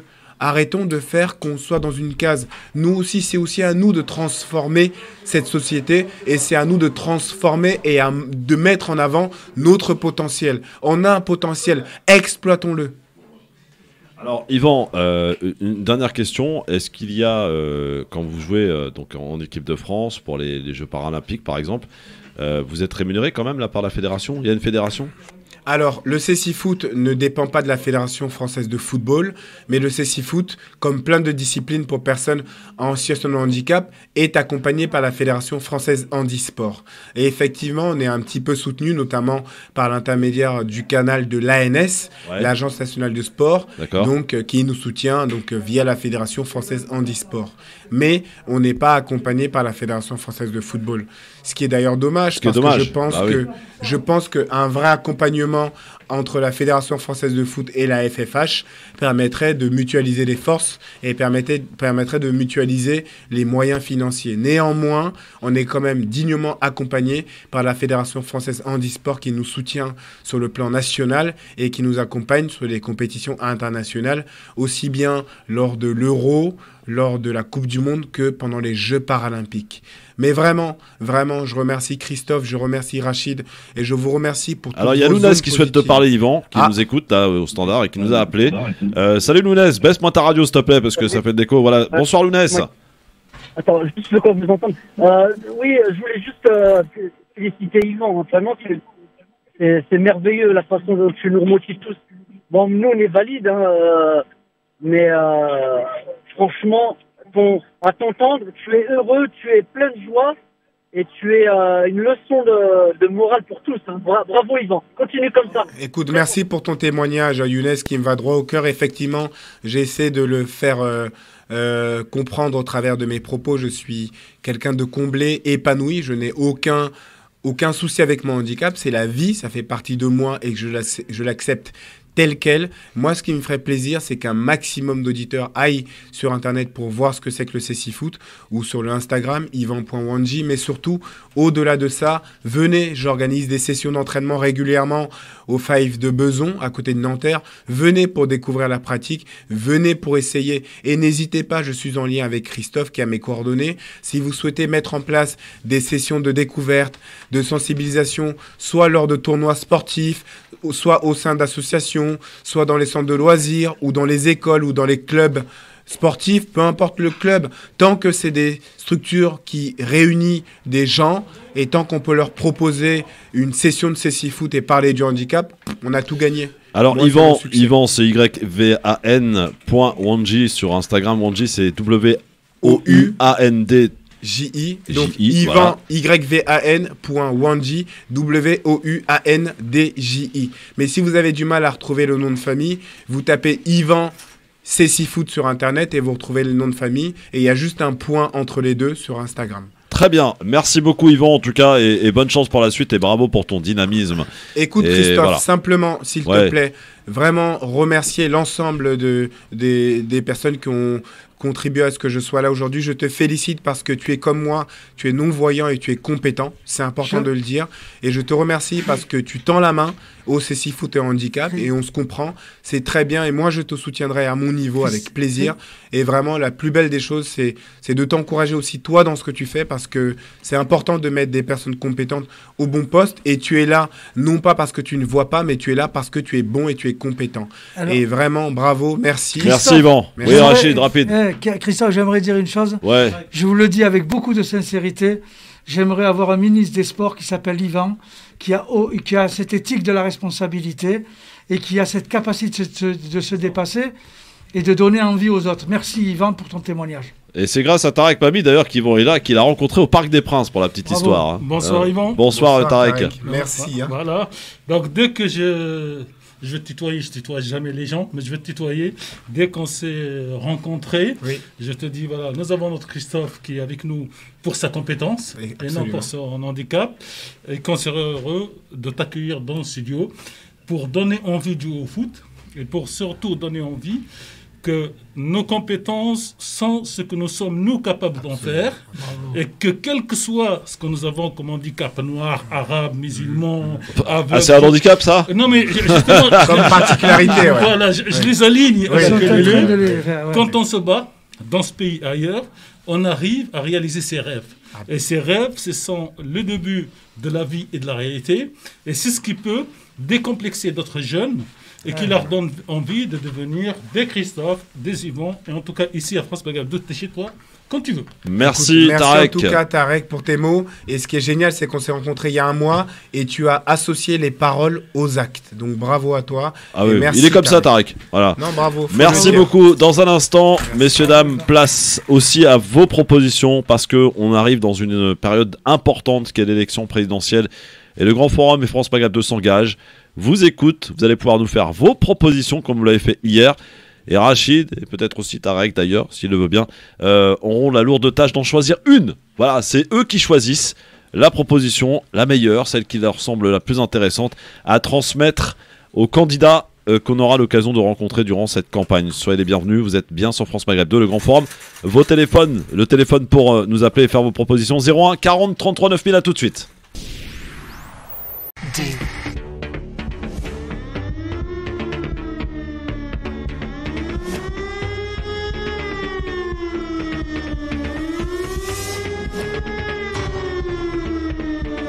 Le Grand Forum, merci d'être avec nous en direct. L'émission de référence, c'est tous les jours et en direct sur votre radio France Maghreb 2. Le Grand Forum qui s'engage, le Grand Forum qui agit, le Grand Forum avec France Maghreb 2 qui propose à ses auditeurs de cesser d'être spectateurs de cette élection présidentielle et passons à l'action. Et si nous faisions notre programme ainsi chaque jour, durant les dernières minutes de cette émission, eh bien les auditeurs peuvent nous appeler pour faire leurs propositions. Et nos chroniqueurs, et j'ai l'honneur d'avoir Rachid Mokrane qui est avec moi depuis tout à l'heure, qui se donne à fond, rejoint par notre ami Farid Tamsamani qui est venu nous faire un petit coucou. Comment ça va mon Farid ? Vas-y, rapproche-toi du micro, mon Farid. Très bien, merci. Ouais, qui devait être là demain, mais bon, il a un empêchement. Hein, c'est pas grave, 2 jours de suite, ça va faire un peu de bonheur aux auditeurs. C'est ça. Et le principe, alors il est très simple, nos auditeurs nous appellent, nous font leurs propositions. Je précise que vous avez le droit de les retoquer si elles vous semblent irréalisables. Voilà, ça c'est la petite nouveauté que j'y ajoute, parce que sinon, on va avoir toutes sortes de propositions, et puis on risque de se perdre. L'histoire, c'est qu'on soit vraiment très concret, et qu'on propose des choses concrètes. Vous avez cette lourde tâche, un peu avant 18h, de choisir la proposition du jour. Je rappelle celle d'hier, qui a été choisie par nos chroniqueurs d'hier. Et comme je le dis d'ailleurs à tous les auditeurs, ceux qui ont proposé des propositions qui n'ont pas été retenues, ils peuvent retenter, parce que le lendemain, ce sont d'autres chroniqueurs qui ont une autre approche, qui ont une autre sensibilité, et ça peut peut-être éventuellement passer. Hier, la proposition retenue, ça a été le droit de vote pour les résidents étrangers pour toutes les élections.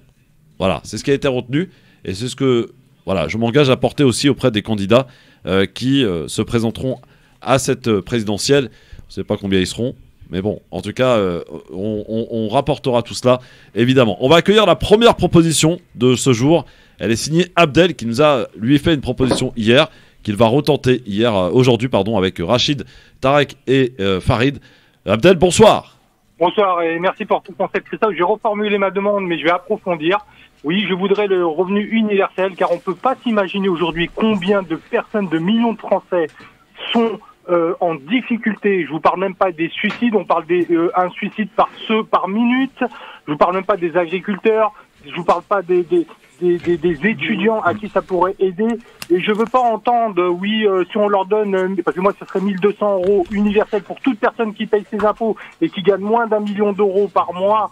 Et je veux pas entendre, parce qu'on entend mais ils vont rester chez eux à rien faire. Non, pas du tout. Au contraire, ça va les motiver. Pourquoi? Parce que quand on prend 1 200 € par mois, si on trouve un travail à 1 300 € le SMIC, ça nous fait 2 500 €. Rajouter cela 2 fois, rajouter ça en mois prochain, ça fait 5 000 € en 2 mois. Abdel, oui. On a bien compris, il faut qu'on aille vite parce que j'aimerais avoir plein de propositions. Donc revenu universel de 1 200 € pour toute personne qui gagne moins d'1 million d'euros. Merci. Voilà, merci. On retoque ou on prend, les amis? Ça, je laisse Farid répondre. Farid, ça te semble jouable ou pas? Non. Non? D'accord. Rachid? Non, je pense qu'il faut être réaliste et il faut pas se mentir. C'est à l'heure d'aujourd'hui, c'est d'abord une proposition irréalisable. Sinon, on va passer pour des démagogues. Et puis, deuxièmement, il y a toute une philosophie derrière. J'aurais énormément de choses à dire. Moi, je suis pas du tout d'accord. Je suis complètement d'accord avec... Alors, on va écouter une autre proposition. Donc, malheureusement, Abdel, ta proposition est retoquée par nos amis chroniqueurs. Ils sont comme ça, parfois, voilà.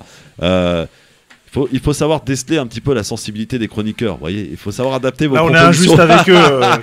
Christophe, on est un peu injuste parce que personne n'avait prévu que je passerais. Bah ouais, mais je sais, mais c'est comme ça. Yacine, qui nous appelle et veut nous faire aussi sa proposition. Bonsoir Yacine, tu nous appelles d'où? Oui, j'appelle du Val d'Oise. Du Val d'Oise. Alors, on t'écoute pour ta proposition pour cette présidentielle. Ma proposition, c'est la refonte des élections. Puisque, je m'explique. La première chose, changer le mode de scrutin. Comme ils ont fait à peu près les LR par rapport à leurs élections, pourquoi pas adapter le vote électronique pour les élections. Ça peut aider les gens, pas forcément à se déplacer le dimanche, comme tous les dimanches. Donc la refonte des élections avec le vote électronique. Oui. Oui, je voudrais rajouter aussi rajouter la proportionnelle pour le Parlement et changer la date. C'est-à-dire qu'il ne faut pas que ce soit derrière les élections présidentielles, mais comme en 2002 avec Chirac et la LPS et tout ça. D'accord. Donc la refonte des élections, on prend les amis, hein. Ça, on prend ça. Alors moi je prends sur 2 choses. Donc il faut rappeler pour les gens qu'il y a eu ce qu'on appelle l'inversion des dates législatives. Merci Yacine. Législative présidentielle, c'est M. Jospin qui l'a fait, parce qu'avant, avec la mort de Pompidou et les décalages, on avait d'abord les législatives, et les gens choisissaient les gens qu'ils connaissaient, et après le président. Et là, depuis que ça a été inversé, c'est devenu une machine infernale. Il suffit de gagner la présidentielle pour remporter les législatives. Et pour le vote électronique, personnellement, je suis pour, avec quelques garanties techniques, mais pourquoi pas? Alors, moi, mon cher ami Tarek, Je suis d'abord, moi, je suis... Rapide, les gars. Sur le vote électronique, je suis en désaccord total. Ouais, mais sur la refonte des élections... Dernièrement, dans le cadre des primaires d'Europe Écologie Les Verts, il y a eu de très très grosses magouilles. Et c'est pas encore fini, c'est en justice. Donc je dénonce et on déresponsabilise les gens. Je pense qu'aujourd'hui, il faut secouer le cocotier, il faut que les gens se bougent. Et sur les dates des élections. Et par contre, peut-être verrouiller, et là je rejoins mon ami Tarek, pour les personnes âgées, pour une catégorie de personnes, peut-être faciliter les choses, voire à condition qu'il y ait un système scientifique de contrôle, d'évaluation qui nous garantisse que ça marche. D'accord. Alors Farid, on prend la refonte des élections. La refonte, globalement, oui. D'accord, très bien. Autre proposition, Ahmed, bonsoir. Allô? Oui, bonsoir. Bonsoir, c'est Ahmed. Non, c'est Abdelrahman. Abdelrahman, pardon. Bonsoir Abdelrahman, tu nous appelles d'où? Pas de souci. Alors, je vous appelle du Nord. Du Nord, dans quel endroit du Nord? Alors, Saint-Omer. Saint-Omer. Si vous connaissez. Ouais. Oui, je connais pas. Donc, vous écoutez la radio comment? Là, c'est le patron qui parle. Alors, je vous écoute dans l'application. Je suis branché au Bluetooth dans la voiture. Ah bah, c'est parfait. On diffuse à Dunkerque en numérique. Voilà. Saint-Omer, on est dans le Nord ou dans le Pas-de-Calais? Pas-de-Calais. Non, c'est Pas-de-Calais. Ah ouais, c'est le Nord. Ouais, mais je suis pas loin. Alors, Abdelrahman, ta proposition, toi, le candidat à la présidentielle. Alors, moi, la proposition, on va dire, peut-être la loi, elle existe, c'est pas une proposition. Peut-être juste que l'État, elle veille, parce que, en fait, pour moi, à mon niveau, en tant que citoyen, je vois que ça commence déjà pour résoudre les problèmes sociétaux, on va dire sociétal. C'est veiller que la distribution des logements sociaux que soit cadré par l'État. Et voir ce qu'ils nous reprochent maintenant, on va dire les politiciens ou bien les gens qui veulent profiter toujours des sujets, dans différents sujets, que la France va mal, on veut nous changer la France et tout. Veiller à une bonne répartition des logements sociaux, on va résumer ça comme ça. L'attribution. Voilà, l'attribution. On crée en fait ce qu'on appelle des quartiers diversifiés, quoi. On trouve toute personne, quoi, toute religion, toute couleur de peau. Sans nul doute, ça va être retenu, ça, mon Abdelrahman. Merci beaucoup. On continue avec quelques propositions dans un instant. Nos chroniqueurs vont faire le choix de tout ce qui nous a été proposé dans un instant. À tout de suite. Restez avec nous. Le grand forum, les amis, avec Rachid Mokrane, avec Tarek Mami et Farid Tamsamani qui nous ont rejoints en fin d'émission pour cette partie qui va nous occuper à un bon moment, puisqu'il va s'agir de faire notre programme et de choisir les propositions que nos auditeurs nous feront au quotidien dans cette émission. Ainsi, nous allons y consacrer une bonne vingtaine de minutes. Et si nous prenions le pouvoir, et si nous faisions notre programme, et si nous imposions nos idées, avec cette possibilité que vous avez grâce à la radio et au grand forum, vous pouvez le faire. C'est ce que va faire Houssen tout de suite, qui va faire sa proposition. Bonsoir Houssen. Bonsoir Christophe, bonsoir tout le monde. Bonsoir. Alors, ma proposition, c'est l'interdiction formelle de tous les services publics sur tous les territoires. Et la deuxième proposition, c'est l'obligation à tout futur médecin sortant de l'école à exercer dans les déserts médicaux pendant au moins 2 ans. Obligation. Et j'ai une question très très importante parce que j'ai ma fille qui a été à la mairie pour s'inscrire sur les listes électorales. On lui a donné rendez-vous le 28. Est-ce normal? Allô? Houssen, écoute, est-ce qu'on prend cette proposition, notamment je pense à la deuxième, messieurs? C'est quoi la deuxième? C'est les médecins, d'obliger les médecins à travailler durant 2 ans dans les déserts médicaux. Moi je prends, je valide. J'ai pas le temps d'expliquer, mais je suis pour le principe. Très bien. Écoute, c'est retenu, mon Houssen. On verra si ça va être retenu dans un instant. D'accord? Merci beaucoup. Pourquoi tu dis non, Farid? Non, mais pourquoi tu veux... quand tu as fait des études de... Alors, premièrement, je suis d'accord pour qu'il n'y ait plus de désert médical.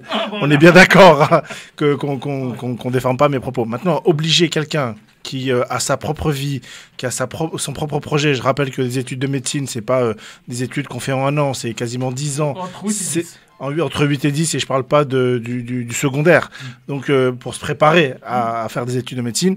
Ensuite, aller l'obliger ou quoi que ce soit, moi, je trouve ça moi qui suis un peu libéral, je trouve ça un peu moyen, mais je respecte En tout cas, je sais pas que je respecte, c'est que je suis complètement d'accord sur le fait qu'il faut travailler sur les déserts médicaux. Au lieu d'obliger, moi je proposerais plutôt de favoriser avec des incitations pour aller dans les déserts médicaux au lieu d'obliger qui que ce soit. Parce que obligation ou incitation. Voilà, c'est pas la même chose. Les deux. Ouais. Moi, je rejoins. Il faut à la fois inciter par des soutiens avec les services publics et tout. Et en même temps, je pense qu'il y a une notion de devoir. Alors peut-être inciter. Et cette notion de devoir implique à un moment donné, par la loi, parce que... inciter, c'est bien joli, mais après les gens les choisissent. Inciter, et disons qu'on a besoin de 100 médecins, inciter, si on en recueille 30, on oblige 70, et si on recueille 90 incités, on oblige que 10. En tout cas, notre auditeur parle d'obligation, lui, on va pas... Pour que l'idée... On n'a pas évoqué l'histoire du logement. Bah non, mais parce qu'attends, tu vas peut-être... je sais pas, pourquoi tu voulais rajouter quoi? Tout à l'heure, il n'a pas répondu avant la pub à la question sur les logements. Oui, sur cette notion de mixité sociale, le grand devoir. Bien sûr. Est-ce qu'on peut rêver? Oui, bah rêvons alors. Est-ce qu'on peut rêver à ce qu'il n'y ait pas de logements sociaux? Bah, ça veut dire qu'on n'ait pas besoin de logements sociaux. Oui, ça serait magnifique. L'idéal, aller à l'idéal et comprendre le réel. Ouais, ça, c'est l'utopique, ça, mon cher. Je suis pas d'accord. Jamel a une proposition à nous faire. Jamel, le candidat, bonsoir. Salam alaikum, bonsoir. Bonsoir, Jamel. Déjà, on dit bonjour parce que si tu commences à dire salam alaikum, mon vieux, tu vas être élu par personne, je te le dis direct. Je plaisante, je rigole. Jamel. Déjà, ma proposition, je pense pas qu'elle va faire long feu. Tu commences mal déjà. Vas-y, on sait jamais. Si toi-même tu la démontes. Elle est apparemment radicale, c'est à la mode le mot. Excusez-moi, pour moi, la proposition, elle est un peu logique. Mais bon, je ne pense pas qu'elle va... Alors vas-y, lance-toi, Jamel, lance-toi. Qu'est-ce que tu nous proposes? Déjà, avant de valider la candidature, de valider une candidature pour les élections présidentielles, oui, et de regarder un peu ce que traîne le candidat lui-même derrière lui. Les casseroles qu'il a. Dans ses casiers, c'est-à-dire les bulletins... le bulletin numéro 3, 2, les condamnations, quoi. Les condamnations. Ouais, les condamnations, voilà. Exactement, parce que pour moi, un citoyen lambda qui va par exemple se présenter pour aller travailler en mairie, s'il a la moindre infraction déjà, on lui interdit. Donc et à poste de président de la République, je veux dire, c'est pas quelque chose d'anodin, quoi.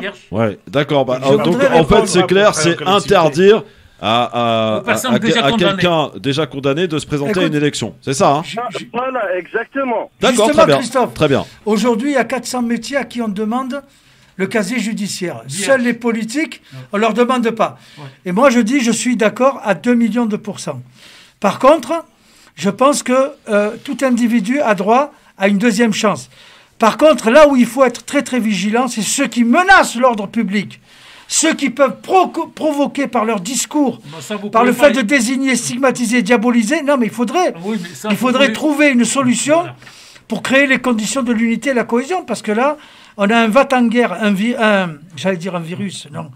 Le virus de la haine qui se propage aujourd'hui à travers un candidat et j'ai pas besoin de le nommer. Est-ce que je peux dire quelque chose, Christophe? Oui, pareil, vas-y. Je suis complètement d'accord avec la proposition. Juste un complément. En fait, en France, il y a un cas dans lequel, en fait, vous pouvez ne pouvoir vous présenter à l'élection présidentielle et même à d'autres élections, c'est l'inéligibilité. Voilà. Oui. Et très souvent, en fait, elle est la conséquence d'une condamnation. Donc, en fait, dans certains cas. Dans certains cas. Pour la haine, non.